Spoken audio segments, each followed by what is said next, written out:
How to set back tap or double tap to trigger the camera control button on the iPhone 16 series. First, let's return back to the home screen by swiping up at the bottom of the screen.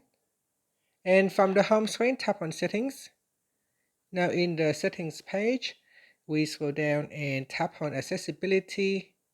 After that, scroll down, then tap on Touch. Now in here, we scroll down to the bottom, then tap on Back Tap. After that, you can choose double tap or triple tap. I'm going to select double tap. Then go down and in here choose camera control in the system section.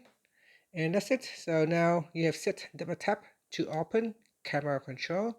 So this is similar to you pressing on the camera control button here. So here I will double tap to try it out. So camera control.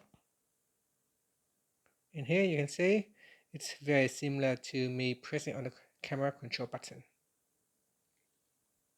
And that's it. Finally, you can swipe up to return back to the home screen. Thank you for watching this video. Please like and subscribe to my channel for more videos.